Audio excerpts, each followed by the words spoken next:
ท่านกำลังติดตามรับฟังสถานีวิทยุกระจายเสียงพระพุทธศาสนาแห่งชาติและสังคมคลื่นเพื่อการศึกษาพระพุทธศาสนาและวัฒนธรรมระบบ FM 104.5 เมกะเฮิรตซ์รายการต่อไปเป็นรายการเสียงธรรมจากสามเณรดำเนินรายการโดยสามเณรสมพงษ์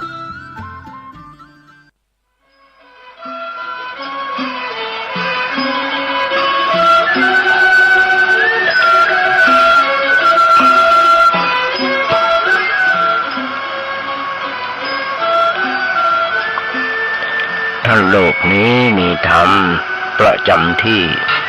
เมื่อทำดีจะไม่ดีมีที่ไหนมีสุขบ้างทุกข์บ้างช่างประไรเป็นวิสัยของมนุษย์ปุถุชนขอกราบไหว้สาครูบาอาจารย์ทุกท่านขอเจริญพรศรัทธาญาติโยมผู้ใฝ่ในศีลในธรรมทั้งหลายมาแล้วมาแหมแล้วรายการเสียงธรรมจากเนนน้อยสังเหลือจากวัดประแดงทั้งนี้โดยการนำของท่านพระครูครูสิทธิ์ปริยัติยาพรเจ้าวัดประแดงเจ้าคณะตำบลสุเทพเขตหนึ่งเป็นประจำทุกวันพุธจาก 10 โมงถึง 11 โมงโดยประมาณดำเนินในการโดยตัวธรรมภาพสามเณรสมพงษ์จากวัดประแดงนั่งจัดรายการอยู่ที่วัดประแดงส่งเสียงมายังสถานีวิทยุ FM 104.5 ของวัดไผ่หินซึ่งทางวัดไผ่หินมีท่านพระครูสมุวิศวัตรวรกิจโจนายสถานีและเจ้าอธิการเมตตาให้ธรรมาภาพนั้นมีโอกาสฝึกมีโอกาสหัดในการน้อมนำเอาดำคำสอนองค์สัมมาสัมพุทธเจ้ามาโอ้มาจางญาติโยมฟังเพราะฉะนั้นญาติโยมหุ้นสนทั้งหลายอาตมามี คำมา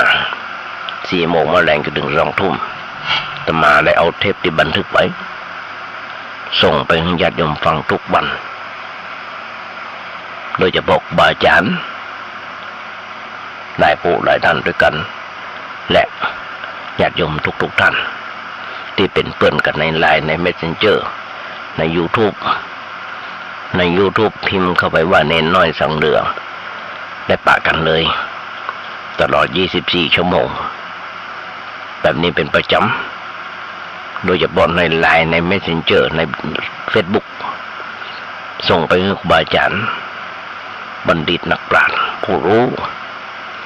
ได้ติได้ชมได้กล่าวคอมเมนต์เข้ามาเป็นพระคุณเอาอย่างยิ่งที่ครูบาอาจารย์เพิ่นได้เมตตาอินดูสงสารเนนน้อยตัวนี้เพราะฉะนั้นญาติโยมส่วนนั้นทั้งหลายครูบาอาจารย์ก็ได้ก็ดีขอเมตตากันเนนน้อยตัวนี้เป็นผู้มีความโง่น้อยว่าได้กล่าวว่าติชมกล่าวได้เพราะฉะนั้นญาติโยมทั้งหลายขอความเมตตาจากญาติโยมเถอะจากครูบาอาจารย์เถอะเพราะอย่างพระครูบาอาจารย์ธรรมาภาพตั้งแต่บทวันแรกจนถึงวันนี้เพิ่นได้สั่งได้สอนไว้ว่าเดี๋ยววัดจะไปอยู่บ่ได้มันไหวพระสวนโยโกห้องแล้วเอานั้นทำคำสอนองค์พระสัมมาสัมพุทธเจ้ามาโอ้มาจ่าญาติโยมฟังพ่ออาตมาได้ทำตามที่ครูบาอาจารย์เพิ่นได้สั่งได้สอนมาโดยตลอดตั้งแต่วันนั้นจนถึงวันนี้และต่อไปจนชีวิตจะหาไม่ว่าได้ติได้ชมได้ญาติโยมทั้งหลายแล้วปีใหม่จะวันแล้วก็แล้วจะว่าบัดแล้วก็บัดแล้วเตื้อนอกจากอาตมาเมื่อวันที่14ได้คารวะได้ขึ้นไปบุญวัดคารวะดำหัวท่านพระครูโกศิปริยัติยาพรแล้วก็ลงมากุฏิด้วยสุขภาพแล้วบ่เต็มร้อยมาเป็นมาตั้งหลายปีมาดีดักวันนี้ตั้งแต่ปีใหม่วันนี้เริ่มจะหนักขึ้นเดินรอบบทก็จะไม่ค่อยไหวแล้วกุฏิวัน3 รอบวันนี้2 รอบเพราะอากาศมันร้อนญาติโยมทั้งหลายเฮ้ยวันนี้นั่งญาติโยมทั้งหลายมีการอังสาคล้องคอไว้กะอาบน้ำมาแล้วเขามาเข้าห้องทรงนั่งญาติโยมฟังเพราะฉะนั้นญาติโยมเมตตากับตัวธรรมภาพด้วยเบิ่นลงมาจากคารวะดำหัวธรรมครูเจ้าวัดแล้วลงมากุฏิเปิ่นก็มานั่งรอทำบุญสุนทานแล้วก็ จะเก้าดำหัวครูบาอาจารย์จะเก้าดำหัวญาติโยมลูกหลานตานเต้ามาตั้งแต่วันนั้นจนถึงวันนี้ยังมาจบมาเสี่ยงกันเตื้อก้อยทยอยกันมาเพราะต่างคนต่างมีภารกิจรับตัวลูกหลานตานเต้าลูกศิษย์ลูกหามาดำกระสาเก้าดำหัวกันก็เป็นแบบเนี้ยนั่นคือประเพณีพื้นเมืองของเฮาญาติโยมทั้งหลายเป็นประเพณีที่ดีที่งามที่เฮาได้อนุรักษ์กันไว้เมื่อนานหลายปีอันนี้เป็นชีวิตหนึ่งหญาติโยมทั้งหลายของคนเฮาทุกเมื่อเช้าวันนี้จะมาได้อ่านบทความของเปิ้นใจชื่อว่าคิมจีวอนเปิ้นบอกว่าทบทวนธรรมะประจำวันจะมาหารวัดดีก็ขอเอามามาจากญาติโยมฟังจะมาเป็นคนที่ขี้ขี้อ่านชอบจำครูบาอาจารย์มาตั้งแต่ไหนแต่ไรบอกว่าจะเป็นของหลวงปู่พุทธทาสหลวงปู่ปัญญาพระอาจารย์พระพยอมท่านพระครูครูศิษย์อย่างนี้ตุลุงทองท่านพระครูปริยัติยานุศาสตร์ก็อย่างว่านะตามธรรมดาแมลงมาประมาณสัก3 โมง 4 โมงจะมาได้นั่งแจกกับท่านพระครูปริยัติยานุศาสตร์แต่ว่าณบัดนี้บัดเดียวนี้มันเป็นอย่างที่ว่ามันฮ้อนญาติโยมทั้งหลายมันฮ้อนก็เลยบ่ได้ได้จ่าเลยลาป่วยพ้นไปลาป่วยพ้นไปหลายวันนักแก่ละที่ลาป่วยก็ยังไม่ได้ก็ยังติดต่อกันอยู่เขาว่าอันเถอะยังติดต่อกันอยู่ก็ไม่ได้ทิ้งไว้อย่างไปไหนติดต่อท่านพระครูปริยัติยานุศาสตร์อยู่ต่างประเทศนั่งออนไลน์กันถามไทยกันพุทธศาสนาวิจารณากันในเรื่องของธรรมะธรรมโมอย่างนี้เป็นประจำทุกวันแต่ว่าอากาศมันร้อนนำไปก็อย่างที่เคยบอกญาติโยมด้วยสมณะสาลูกต้องห่มจีวรให้เรียบร้อยเพราะเขาต้องเคารพในบูตรประธรรมพระสงฆ์แต่งตัวเรียบร้อยห่มผ้าจีวรให้เรียบร้อยถึงจะได้มานั่งกับท่านพระครูเจ้าพระครูปริยัติยานุศาสตร์มันร้อนนำไปก็เลยอารมณ์มันมีความหมายก็เลยเป็นหน้านั่งนั่งจ่าก็ลาเพิ่นไปเพิ่นก็ได้ดำเนินคนเดียวโดยขาดจะมาไปก็มีแฟนคลับหลายคนที่ถามไทยถามหาญาติโยมทั้งหลายชีวิตของคนเฮามาทบทวนกันสักน้อยอย่างที่บอกชีวิตคือความเป็นอยู่ของคนเฮาจะอายุสั้นจะอายุยาวจะสุขสบายดีเร็วแตกต่างกันไป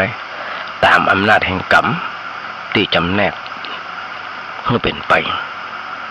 กรรมโมนาวัตตติโลโกสัตว์โลกย่อมเป็นไปตามกรรมญาติโยมลองกึกก่อนสักหน่อยย้อนไปจังที่บอกว่า7 วันอันตรายปีนี้รู้สึกว่าจะหนักกว่าปีที่แล้วเพราะว่าการเจ็บไข้ได้ป่วยหลังจากสงกรานต์แล้วก็มีโรคภัยไข้เจ็บมาเบียดเบียนแหมอย่างเช่นโรคโควิดเข้ามาแหมแต่ว่ารักษาได้มีแหมหลายโรคที่รักษาบ่ได้ก็มีนั่นคือโรคฮอนด้ายามาฮ่าโรคจุฬานั่นคือโรคแบบประมาทเดือดร้อนหันใหม่บางคนไปอยู่โรงพยาบาลจากวันนั้นจนถึงวันนี้ยังบอกออกเรื่องพอเมาขับรถขับราอย่างต่างๆเตือนกันแล้วบอกกันแล้วปีนี้รู้สึกว่าหนักกว่าปีที่ผ่านมาตามสถิติเนี่ยญาติโยมทั้งหลายเปิดถึงบอกจำแนกกันไปตามกรรมของใครของมันเพราะอย่างเพราะมนุษย์คือผู้มีจิตใจสูงด้วยคุณธรรมชีวิตมนุษย์วันประจำวันหนึ่งนั้นเพื่อชีวิตเพื่อสังคมเป็นต้นเหตุของมนุษย์ยังดำเนินอยู่ก็ยังอาตมาเคยบอกญาติโยมทั้งหลายว่าชีวิตประจำวันของคนเฮาบางครั้งเฮาจัดงานเลี้ยง อย่างยิ่งแล้วเช่นเลี้ยงวันเกิดเชิญคนมาเป็น10เป็น100แต่เวลาเขาไม่สบายเกิดวิวาทบาดบางกันมาไปนอนอยู่ห้องยาคนเดียวบ่มีไผไปเยี่ยมไปใจเขาเลยเพื่อนที่เขาเคยเชื้อเชิญมากินเลี้ยงวันเกิดเขากินเลี้ยงแต่งงานของเขา มีกับลูกกับเมียกับพ่อกับแม่ที่ไปเอี่ยวไปเอาหาเฮาที่โรงพยาบาลเปิ้นที่เขาเจือเจิญมานั่นหายหน้าหายตาไปหมดเปิ้นก็อ้างมาต่างคนต่างมีภาระหน้าที่เอ้าก็ว่ากันไปญาติโยมทั้งหลายแม้ชีวิตมีเพียงทุกคนบ่เกิน100 ปีเกินไปก็มีพ้องแต่ก็น้อยนักแต่ก็น้อยนักอย่างที่เคยบอกแต่มันก็น้อยนักชีวิตของคนเรามันน้อยนักญาติโยมทั้งหลายภารกิจหลายหลากนานานับประการของชีวิตเขาไม่มีวันหมดวันสิ้นเมื่อใดตราบเท่าที่ยังชีวิตอยู่โอกาสทองของชีวิตคืออย่างญาติโยมหุ่นส่วนดำทั้งหลายพระพุทธเจ้าปนบอก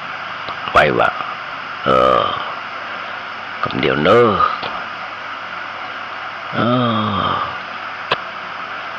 ภารกิจของคนเราหลากหลายนานาประการของชีวิตมันมีวันหมดวันสิ้นตราบเท่าที่ยังมีชีวิตอย่างน้อยๆก็ต้องทำหน้าที่หายใจหายใจให้ดีที่สุดมันหายใจบกพร่องญาติโยมทั้งหลายยุคนี้สมัยนี้ยิ่งจังหวัดเชียงใหม่ของเราโดยเฉพาะตำบลสุเทพไฟไหม้หลายอันหลายอย่างเปิ้นเฮามลภาวะเป็นพิษ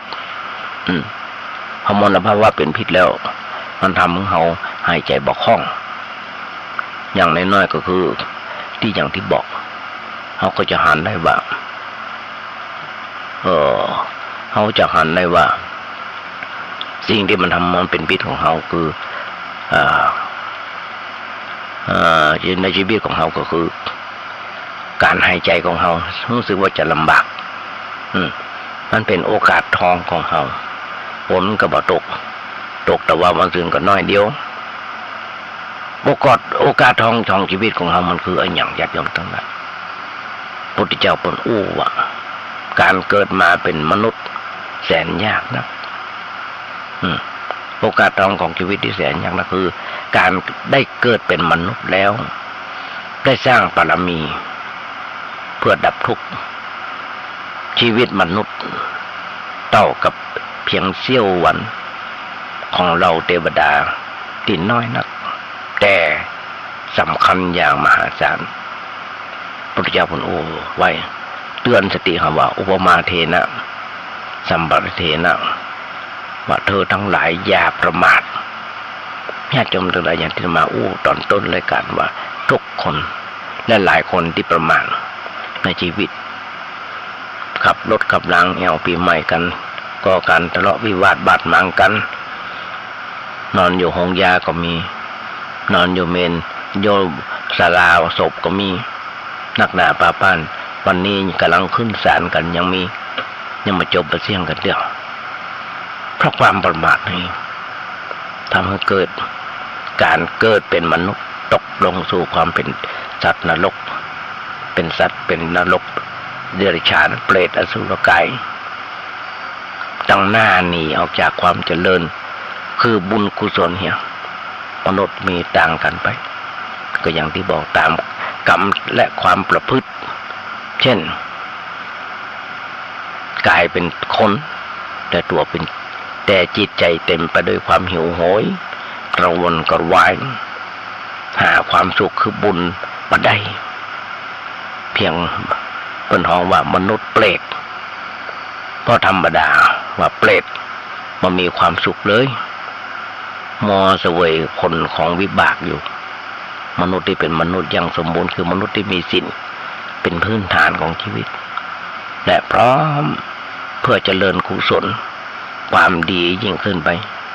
จนกว่าจะสิ้นทุกข์ญาติโยมน้องก็เกิดตะบาวันซื่นตะมานได้ดูข่าวที่พ่อตีตบตีลูกมาเป็น15-16 ปีจบตีเมียลูก2 คนจนหนีไปเพิ่งกับหน่วยของราชการญาติโยมทั้งหลายลองก็เกิดเพราะฉะนั้นชีวิตมนุษย์เลยเป็นโอกาสทองในการก้าวขึ้นสู่ความสุขและความบรมสุขอย่างยิ่งในเวลาอันสั้น อย่างน้อยๆคือการบำเพ็ญทานศีลภาวนาเป็นประจำชีวิตความเป็นอยู่อายุชีวิตชีวันชีวิตอินทรีย์เพราะฉะนั้นเป็นแบบนี้ญาติโยมทั้งหลายก็อย่างที่บอกผู้มีใจสูงก็คือมนุษย์ของเฮาอย่างใดย้อนรอยความไปครั้งสมัยเจ้าชายสิทธัตถะ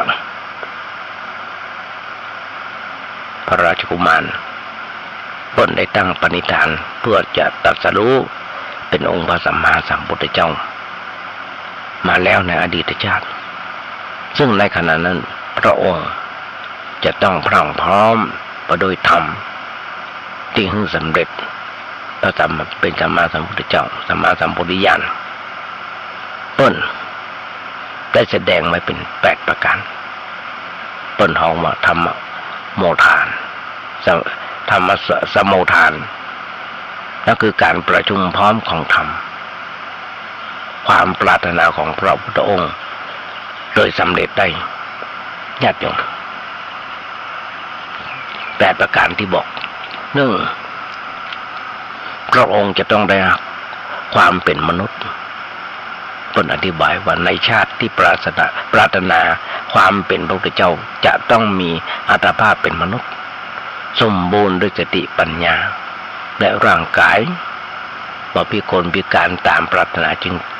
จึงจักสำเร็จ2พร้อมด้วยเพศอธิบายว่าชาติที่พระองค์ได้เกิดเป็นมนุษย์แล้วจะต้องเป็นเพศบุรุษตอน3สมบูรณ์ด้วยเหตุอธิบายไว้ว่านอกจากจะนอกจา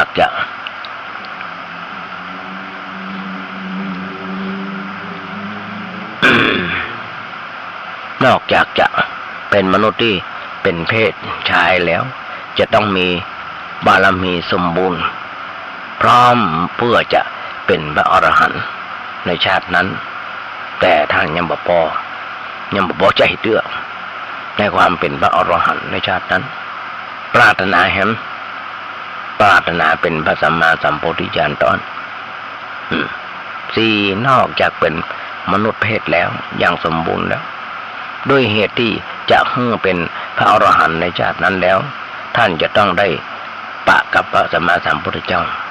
และได้ตั้งความปรารถนาในสำนักพระสัมมาสัมพุทธเจ้าตอนนะในชาตินั้นในชาตินั้นเพิ่นมีคุณสมบัติครบทุกประการดังที่โอ้มาแล้วนอกจากจะได้ปะกับพระพุทธเจ้าแล้วในขณะที่ตั้งความปรารถนาพุทธภูมินั้นเพิ่นก็จะตั้งอยู่ในเพศของนักบวชในพระศาสนาของพระพุทธเจ้าหรือบวชในศาสนาในดาบทปริภาชกอย่างใดอย่างหนึ่ง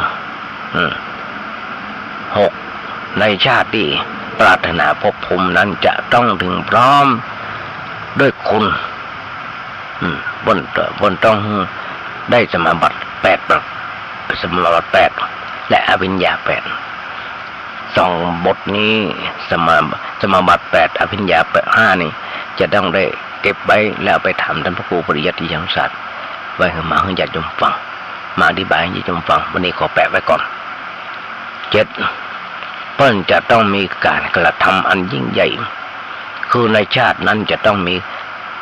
ทำการอันยิ่งใหญ่เพื่อบูชาพระพุทธเจ้าเช่นสุเมธาดาบทบริจาคชีวิตของตัวนอนบนร่องน้ำอันชุ่มด้วยน้ำและโคลนเมื่อพระพุทธเจ้าพระนามว่าดิธีปังกรและมูสงเหยียบเสด็จเ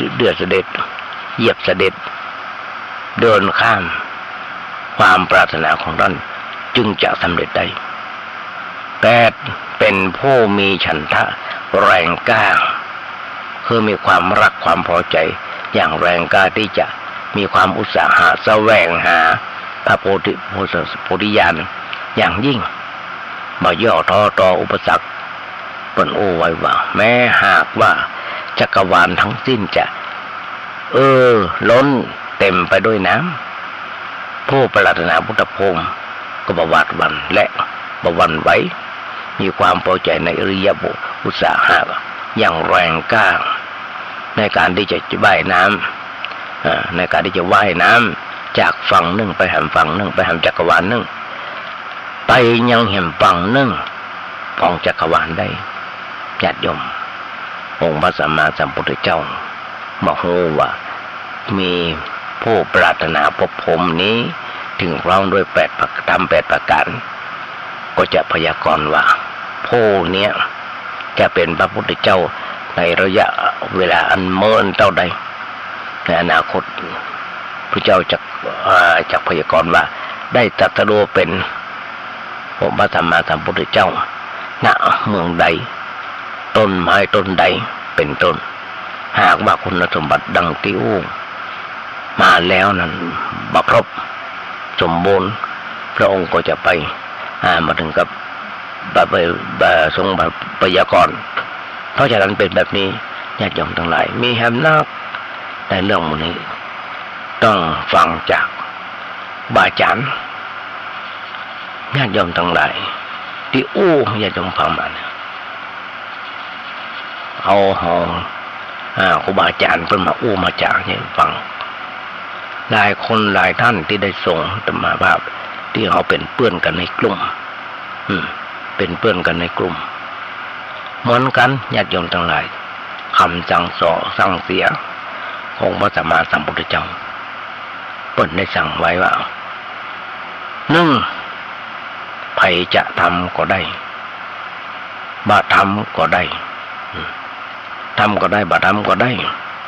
บ่ทำก็บ่เป็นหยังไผทำก็ได้ดีก็ดีกับตัวเก่าไผบ่ทำก็ตามใจคนเงาทำความดีญาติโยมทั้งหลายไผทำคนนั้นได้ไผบ่ทำคนนั้นก็บ่ได้ เป็นกรรมสั่งเสียใครก็ทำตามผลเสียจะมีหนักกว่าแต่คำสั่งเสียใครบ่ทำตามผลเสียมันจะหนักกว่าเพราะฉะนั้นพระพุทธเจ้าสั่งสอนพระธรรมมา45 ปีไปทำตามก็สุขนักไปบ่ทำตามก็สุขน้อยแต่ก่อนที่พระองค์จะเสด็จดับขันธ์ปรินิพพานกุสินารานครทรงเลือกคำสั่งสอนไว้เป็นเสมือนคำสั่งเสียญาติโยมทั้งหลายในธรรมปริวานสูตรซึ่งเป็นพระสูตรหนึ่งที่สำคัญที่บันทึกเป็นเหตุการณ์ก่อนปรินิพพานอย่างละเอียดไว้อย่างละเอียดคำสั่งเสียสุดท้ายนั่นคือปิดวาจาต้นหอมว่าปัจฉิมโอวาทต้นบอกว่าสังขารทั้งหลายมีความเสื่อมสลายไปเป็นธรรมดาญาติโยมทั้งหลายจงอย่าจงถึงพร้อมด้วยความไม่ประมาทเพราะฉะนั้นสติเป็นบ่อเกิดแห่งความสำเร็จความประมาทเป็นประตูแห่งความล้มเหลวเป็นแบบนั้นหรออันนี้คือปัจฉิมโอวาทหรือว่าคำสั่งเสียสุดท้ายของพระสัมมาสัมพุทธเจ้าต้องเกิดว่าครั้งหนึ่งนั้นในครั้งหนึ่งนั้นมีแหมนักด่าบ้านที่จะโอ้ให้ยมฟังอย่างที่บอกทุกเมื่อเช้าวันนี้คนเฮามันขาดอะไรอย่างขาดศีลขาดธรรมอย่างไรธรรมาถึงบอกอยากจำเลยว่าถ้าโลกนี้มีธรรมประจำที่เมื่อทำดีจะไม่ดีมีที่ไหนมีสุขบ้างทุกบ้างช่างประไรเป็นวิสัยของมนุษย์ปุถุชนมันขาดกันแบบนี้ญาติโยมทั้งหลายขาดศีลขาดธรรมกัน อยู่ทุกเมื่อเช้าวันเพราะฉะนั้นคนเฮาต่างคนต่างสรรหาแต่ความสุขกัน กรรมมุนามวัตติโลโกอย่างที่อุตต้นจัดโลกย่อมเป็นไปตามกรรมคนสุขคนทุกข์ต่างมีต่างกันเพราะกรรมคนดีคนเลวต่างกันก็เพราะกรรมคนรวยคนทุกข์ต่างกันเพราะกรรมคนฉลาดคนโง่ต่างกันก็เพราะกรรมคนสวยคนขี้เหร่ต่างกันก็เพราะกรรมคนยศสูงยศต่ำต่างกันก็เพราะกรรมคนโรคน้อยโรคนักต่างกันก็เพราะกรรมคนอายุยืนอายุสั้นต่างกันก็เพราะกรรมแค่จำลองก็เกิดคนบางคนอยู่ในท้องแม่ก็ตายแล้วเกิดมาก็ตายในหน้าก็บางกำลังมีการมีงานทำเรียนจบแล้วเป็นด็อกเตอร์โดยทันซ้ำอายุสั้นตายบางคนเป็น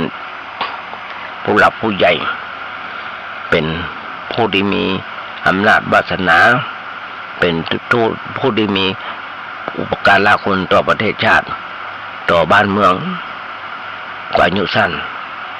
ย่ำเมื่อกี้วันที่ผ่านมามีคณาจารย์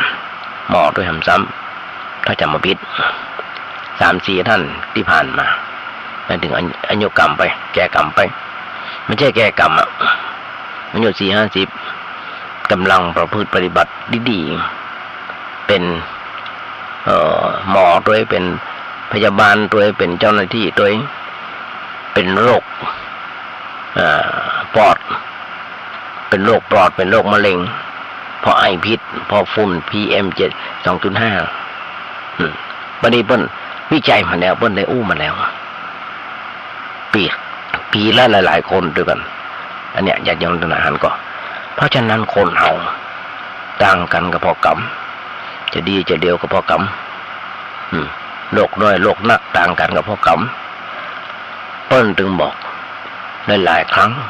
ที่เฮาได้ฮู้ได้หันกันว่าโรคมะเร็งจะมาพรากคนไปจากเมืองมนุษย์หนักขึ้นทุกวันทุกเวลาเพราะอย่างมะเร็งนั้นมันมาหลายทั่วหลายอย่างหลายอันด้วยกันหลายอย่างหลายอันหลายอย่างหลายอันด้วยกันเฮาจะฮู้เฮาจะหันได้เฮาจะฮู้เฮาจะหันได้อยู่ทุกเมื่อวันเพราะว่าจะเป็นการกินการหายใจการใจของอย่างต่างๆเขาจะหันได้เพราะฉะนั้นนี่แหละญาติโยมทั้งหลายเขาจะหันได้บ้าหมู่เฮานั้น มันจะเป็นอย่างไรกันครั้งหนึ่งมันคือคนเฮานั้นหายดีที่ห่างอยู่ที่การกระทำของคนเฮานั้นหายดีที่ห่างอยู่ที่การกระทำของคนเฮาจะต้องช่วยกันเนี่ยคนเข้าถึงธรรมะรู้จักหลักธรรมในทางพุทธศาสนาขั้นเป็นต้นก่อนคือต้องให้มันรู้เรื่อง อย่างน้อยๆตั้งแต่ละอ่อนแต่บางทีนั้นพ่อแม่บอกว่าเราภาษากับเกี่ยวกับธรรมะนับถือศาสนาก็เพียงแค่ชื่อเราเลยต้องหาทางช่วยเหลือกันวิธีอื่นอย่างเดียวญาติโยมทั้งหลายนี่ละอ่อนหลายๆคนที่โง่ธรรมะคือเป็นการระลึกชาติหรือว่าอดีตชาติ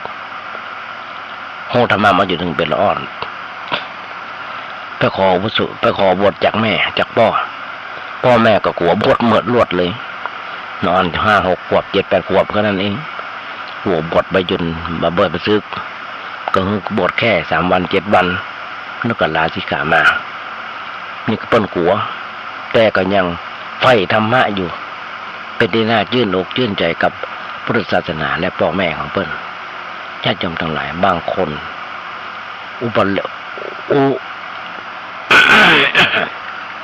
บางคนประหลาดพ่อแม่ได้เสี่ยมสอนและขยายใจความบ่ถูกบ่ต้องหลายอันหลายอย่างถึงกับขึ้นฟ้องร้องกันตอนนี้เพราะฉะนั้นบ่นับถือศาสนาไม่ถึงเป็นแค่ชื่ออย่างที่บอกต้องช่วยกันโดยวิธีอื่นวิธีที่ช่วยกันนั้นคือ คือว่าเราจะต้องสอนอ่อนให้เข้าถึงพระศาสนาในวันที่ป้นหยุดเล่าเรียนในวันอาทิตย์ก็ดีหยุดการเรียนเอาไปโรงเรียนพ่อแม่ก็ควรจะนึกว่าลูกเขาว่างจากการเรียนวันอาทิตย์วัดไหนเพื่อมีการสอนพุทธศาสนาผู้อ่อนอย่างเมื่อกี้วันที่ผ่านมาบอกว่าจะหลายๆวัดหลายๆบางจะมาหันได้จำได้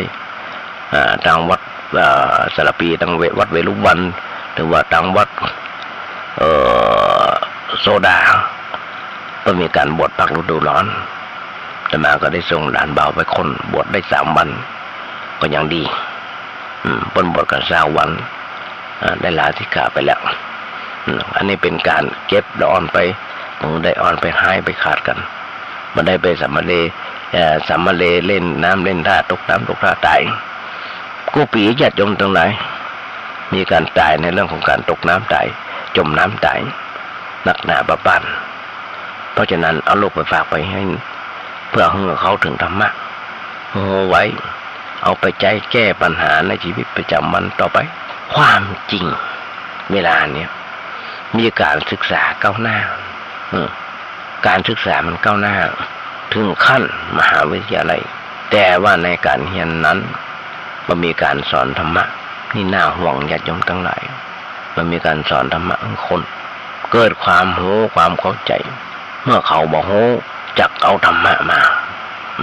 บอกรู้จักเอาธรรมะเปิ้นกับบอกรู้จักปรงของนักบอกรู้จักปล่อยจักวางก็หนักอยู่ตลอดเวลาคนเฮาถ้าแบกของหนักแล้วมันแบบปรงแบบวางลงเฉพาะนั่นก็เดินเอียงไปตอนนี้บาหนักของอยู่ข้างหนึ่งมันก็เอียงถ้าหนัก2 บามันก็สุดอันนี้เป็นหน้าเป็นห่วงญาติโยมทั้งหลาย หลักศีลหลักธรรมตอนที่บทมาหลาย10 ปีมานี้ท่านผู้หลักผู้ใหญ่ในบ้านในเมืองของเฮาแม้กระทั่งหลักพุทธศาสนาการไหว้พระหับศีลอาราธนาศีลธรรมอย่างต่างๆมาจ้างกันว่ากันกุมะเป็นที่น่ารำคาญบางครั้งแค่คำถวายพระถวายอาหารถวายสังฆทานมาแล้วก็มาจ้างกันแม้กระทั่งกำหนังสือแล้วยังอ่านบ่ถูกเลยเป็นแบบนั้นจริงๆญาติโยมทั้งหลายบางคนเป็นแบบด็อกเตอร์อ่านหนังสือเป็นกุมะมาเข้าใจกันนี่เป็นที่น่าสังเวชญาติโยมทั้งหลายจะมาได้อ่านได้จดไว้หลายอันหลายอย่างเพิ่นบอกว่าจดไว้แล้วเอาไว้ที่ไหนบอกโอ้ความคิดที่ดีเพื่อจิตวิญญาณกรรมดีเพื่อพบเพื่อชาติโลกมนุษย์เฮาเลือกเกิดเองได้บ่ได้ความศรัทธาหรือว่าความเชื่อในเรื่องในเรื่องพระพุทธเจ้าเชื่อในเรื่องพระธรรมเชื่อในเรื่องพระสงฆ์ต้องเป็นพระสงฆ์นะที่บ่เอาธรรมของพระพุทธเจ้าไปแลกราบยศสรรเสริญปนของอดีตกลาบแต่ก็มีมาน้อยญาติโยมทั้งหลายที่เอาพระธรรมคำสอนของพระสัมมาสัมพุทธเจ้าไปแลกญาติโยมทั้งหลายทุกเมื่อเช้าวันหลายคนบอกว่าบาอาจารย์ตั้งแต่จะมาเกิดมาบวชมาตั้งแต่มีมาเมื่อต้นมาได้เอาธรรมะไปแลกเอากับสินจ้างรางวัลแม้กระทั่งพระพุทธเจ้าเฮาเองเปิ้นได้อู้ไว้ได้บอกไว้เปิ้นแจกฟรีอาตมาก็ขออู้ตัวเก่าเนี่ยอยากจะฟังว่าอาตมาได้ลงทุนทำห้องส่งก็บ่เคยรบกวนญาติโยมทั้งหลายแล้วท่านพระครูเจ้าวาดบ่เคยให้เงินเดือนอาตมาภาพแล้วญาติโยมบ่เคยให้เงินเดือนอาตมาภาพบาดนั่งจัดรายการวิทยุนี้จะเงินเดือนต่ออันตัวอีกค่าน้ำค่าไฟ เฉพาะคอมตรงตัวก็เกือบแสนแล้วยังจออย่างมิกเซอร์ฮะหลายอันหลายอย่างที่ต้องใช้เป็นแสนละญาติโยมทั้งหลายแต่บ่เคยเดือดร้อนญาติโยมทั้งหลายเลยบ่เคยเรียรายญาติโยมฟรีทั้งนั้นญาติโยมทั้งหลายแต่มาส่งไปให้เทพไปให้ธรรมครูสมุวิศวัตวรกิจโจแต่ละวันแต่ละครั้งทางวัดไฟหินก็ฟรีเปิ้นก็ใช้ฟรีก็เปิ้นก็ทำงานฟรีสถานี 104.5 ของวัดไฟหินเป็นสถานีเพื่อพุทธศาสนาเป็นการเผยแพร่พุทธศาสนาโดยตรงบ่มีสินจ้างรางวัลไม่มีเงินเดือนสักคนเพราะฉะนั้นนี่คือฟรีตามที่พระเจ้าเพิ่นได้สั่งได้สอนไว้เนี่ยญาติโยมทั้งหลายคนเฮานั้นความจริงคนเฮามันต้องอ่านธรรมะทุกวันฟังธรรมะทุกวันอาตมาก็ส่งให้ถึงวันจาก 4 โมงมาแล้วจนถึง 2 ทุ่มพิมพ์เข้าไปว่าเน้นน้อยสังเดือ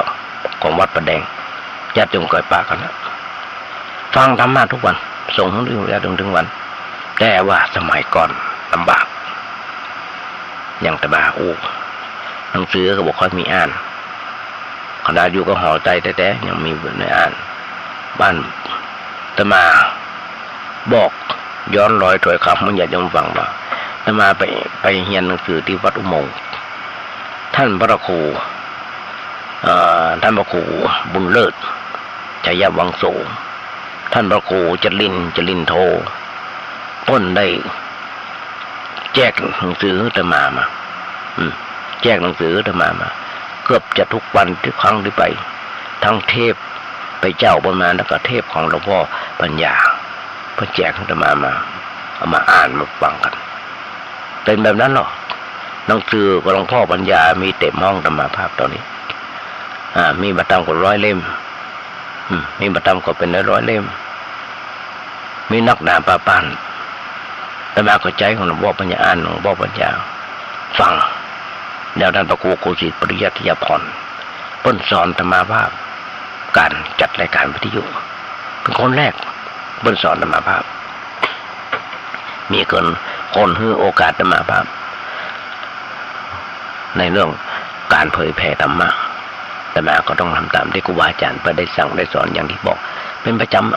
ำญาติโยมทั้งหลายเพิ่นถึงบอกเราว่าธัมมังสรณังคัจฉามิธัมมังสรณังคัจฉามิเฮาถึงพระธรรมเป็นที่พึ่งบ่ใจถึงรูปวัตถุทั้งหลายเป็นที่พึ่งเอาธรรมะเป็นสรณะเอาธรรมะเป็นที่พึ่งโดยลำดับขึ้นไปเพื่อแก้ไขปัญหาชีวิตของเขาเช่นเขามีความทุกข์มีความเดือดร้อนก็นี่คือพระพุทธเจ้าเพิ่นสอนของเขาแล้วเพิ่นสอนพระพุทธเจ้าเพิ่นก็สอนทางเขาแล้วบอกว่าเมื่อมีทุกข์มากก็เกิดจากเหตุแล้วเหตุมันเกิดจากอะไรเหตุมันอยู่ที่ไหนก็เหตุมันอยู่ที่การกร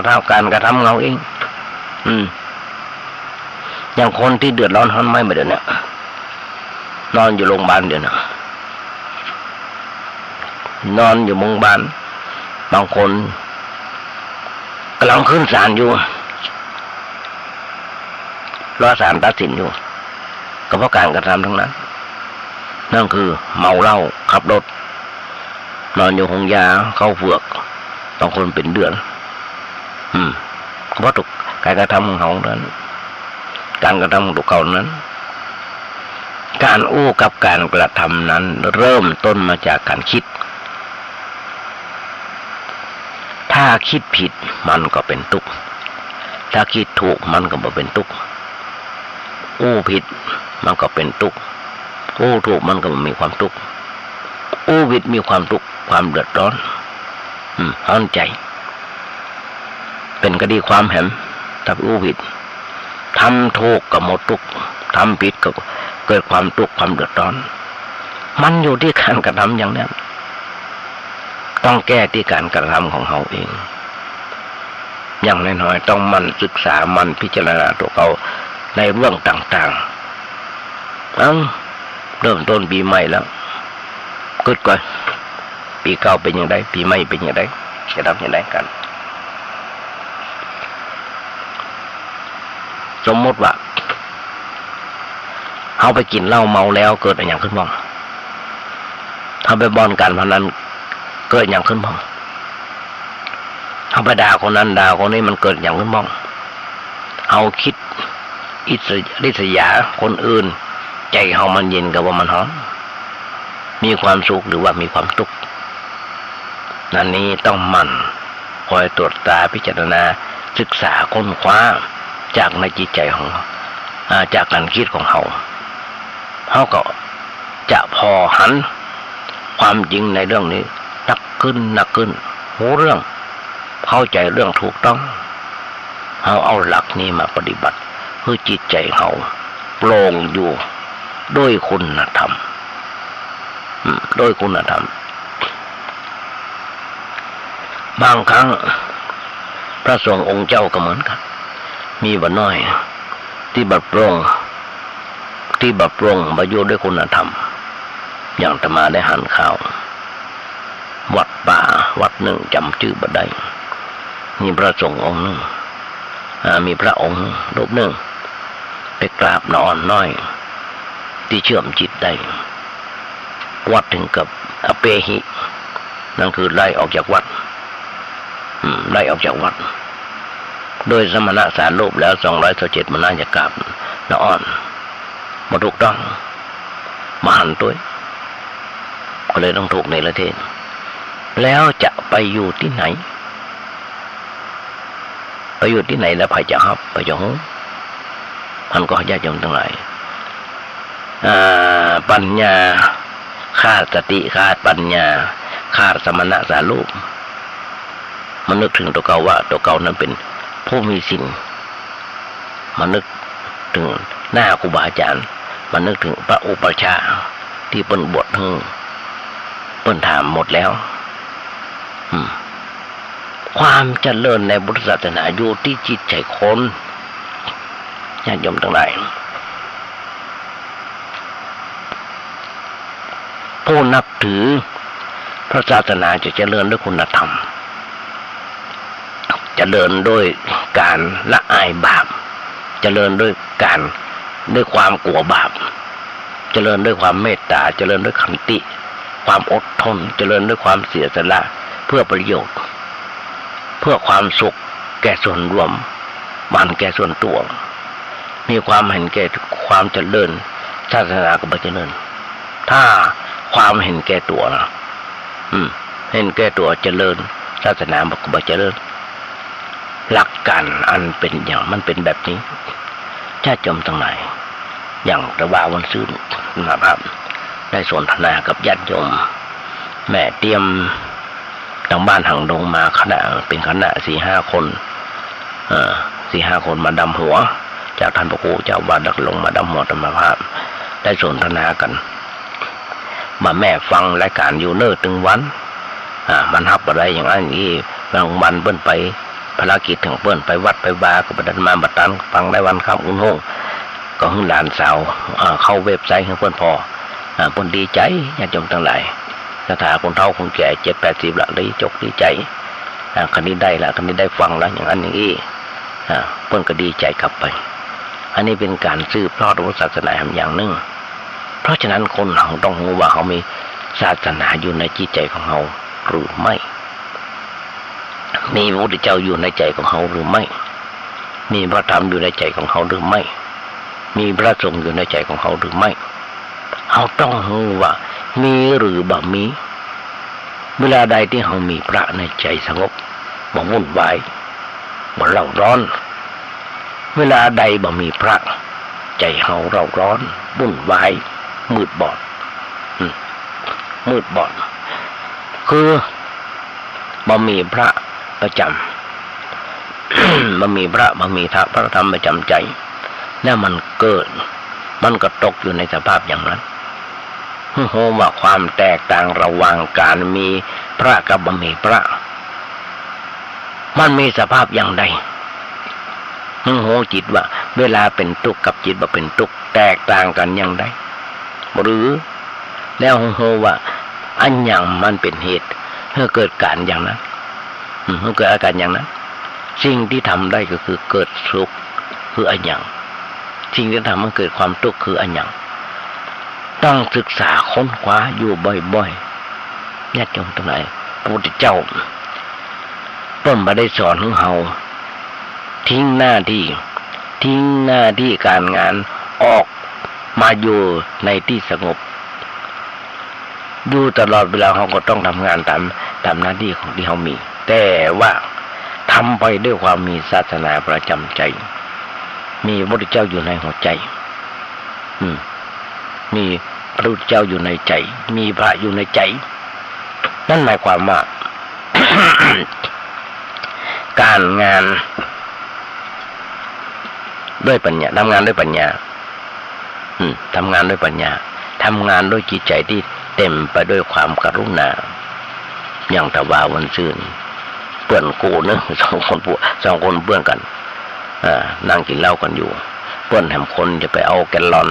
กับใส่ยางมันลักเอาน้ำมันบริษัทเพื่อเอาไปขายแต่เพื่อนแถมคนมันยอมทำด้วยก็เลยหนีมีการทะเลาะวิวาทกันมีแตงกันนอนของยางเขาคงอยู่คงยางเนี่ยจำลองคือกระดอมีทำในขณะทำงานมีพระเจ้าอยู่ในหัวใจหัวตกงานอย่างต่างๆถ้าเปิดหูเปิดหันขึ้นมาหันก็จะยนทั้งหลายเพื่อนกันแต่ก็ยังทำร้ายกันแต่ในที่สุดก็ต้องเป็นเพื่อนกันคือเบาเรื่องเบาความกันนะอันก็เป็นจิตใจที่บริสุทธิ์ทำด้วยจิตใจที่เต็มไปด้วยความกรุณาทำงานไปด้วยจิตใจที่เป็นตัวเองแสดงว่าคนนั้นเป็นคนที่มีใจมีศีลมีธรรมอยู่ในหัวใจเปิ้นเลยแบบทำประหันตัวในการลักในการขโมยของน้ำมันของเจ้านายอันก็จะยมทั้งหลายเป็นข้าวเปิ้นทำว่าเป็นตัวเองแท้ๆคือใจที่บริสุทธิ์ถ้าเศร้าหมองแล้วก็บ่ใจของเดิมถ้าแอบไปช่วยเพื่อนเบิ้นลักของลักน้ำมันโดยกันแล้วก็เป็นสิ่งที่เดือดร้อนต่อไปครับเนี่ยญาติโยมทั้งหลายเขาจะหันได้เปรียบเทียบได้กันง่ายๆ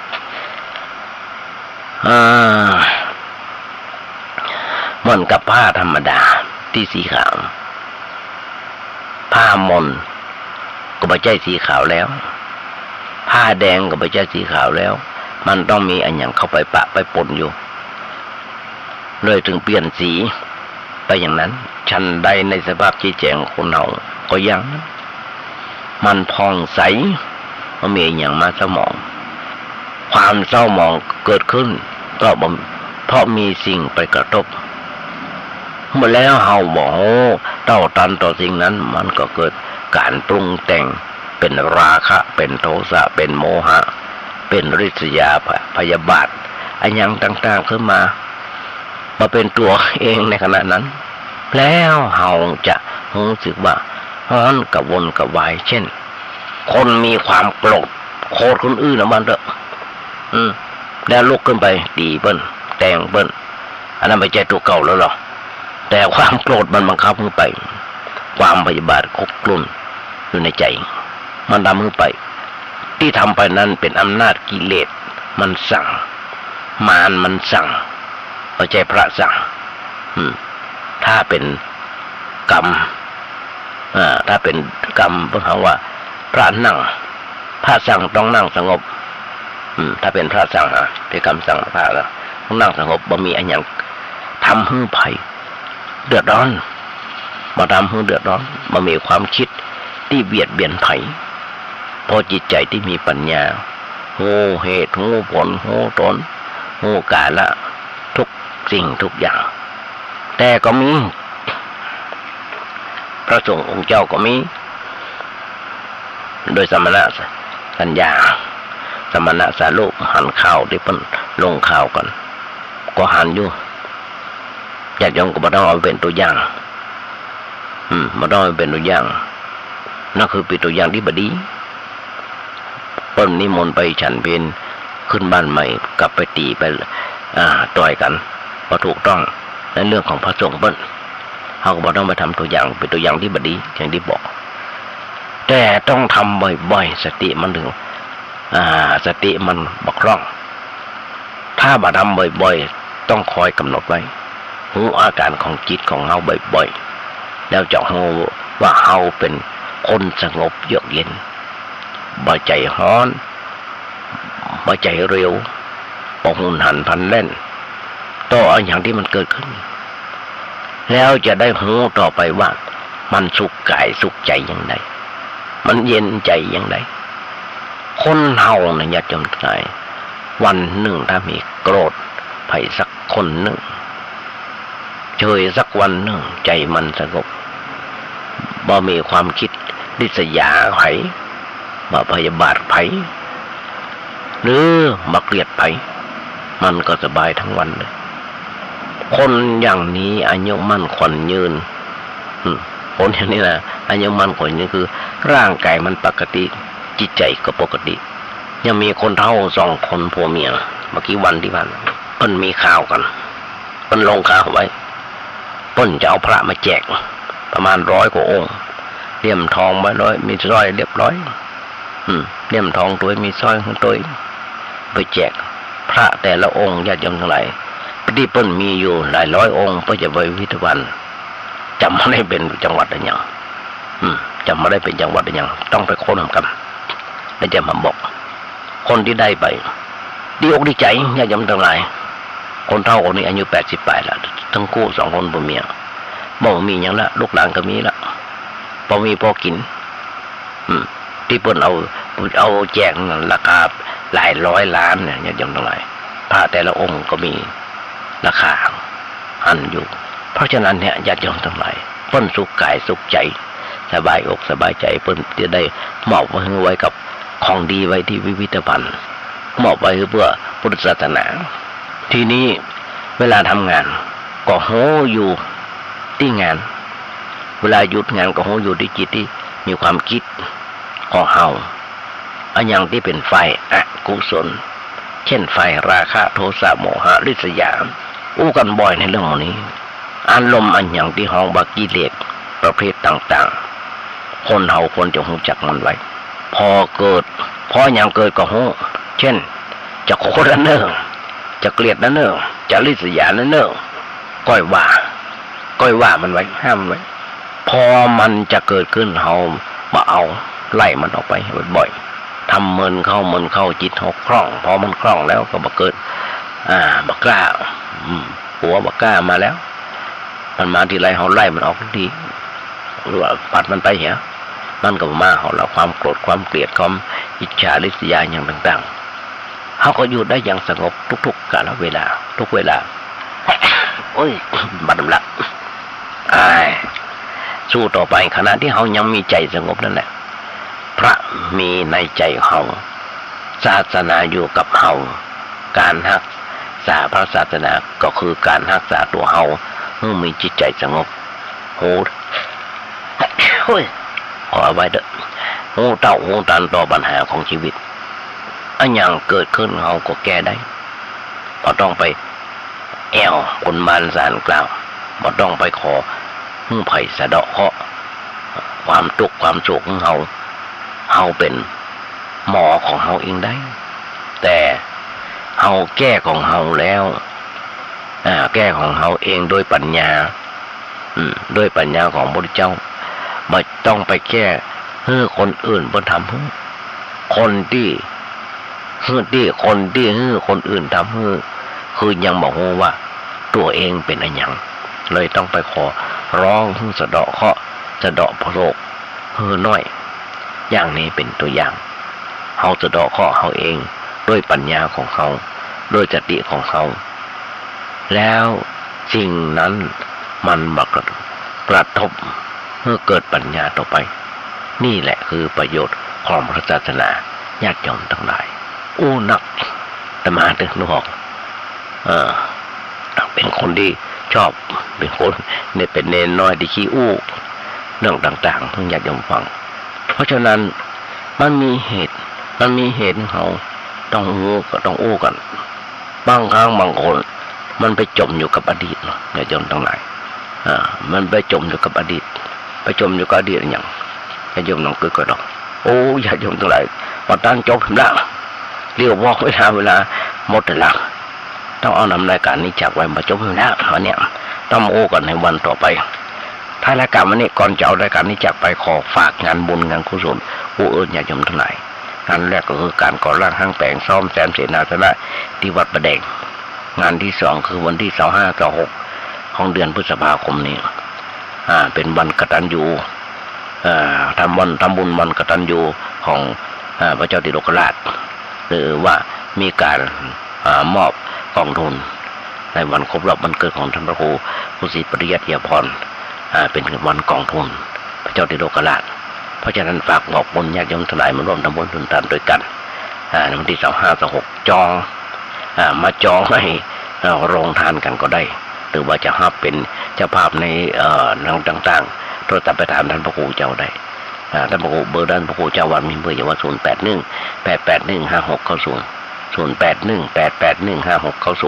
ปะถ้าท่านพระครูเจ้าวัดก็บอกคนได้ถ้ารายการพระญาติโยมทั้งหลายกราบขอบคุณในน้ำใจของท่านพระครูสมุวิศวัตรวรกิจโจนายสถานีเจ้าอธิการที่เมตตาธรรมะมีโอกาสได้ฝึกได้หัดในรายการนี้และจะมีทำต่อไปทำอยู่ญาติโยมทั้งหลายหวังใจเป็นอย่างยิ่งวันนี้ญาติโยมคนได้อาญามานักก็น้อยท้ายรายการนี้วันนี้อาจจะเป็นวันครบรอบวันเกิดของใครคนใดคนหนึ่งมาประกอบหน่วยพรสถานเยี่ยมทั้งหลายมีความสุขมีความเจริญที่สิ่งหนึ่งจึงได้ส่งความมุ่งมั่นปรารถนาขอญาติโยมจะเจ็บจะไข้กันเลยขอเจริญพร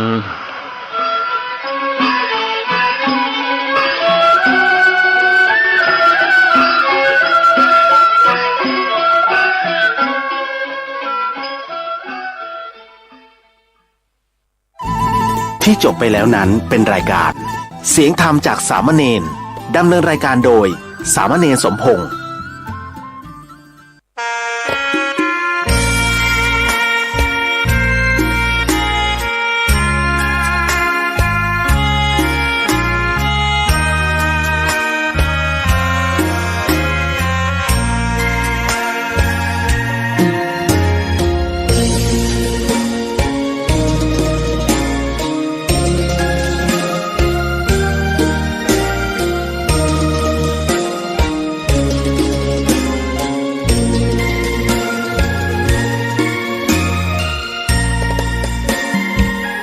ดอกบัวดอกหนึ่ง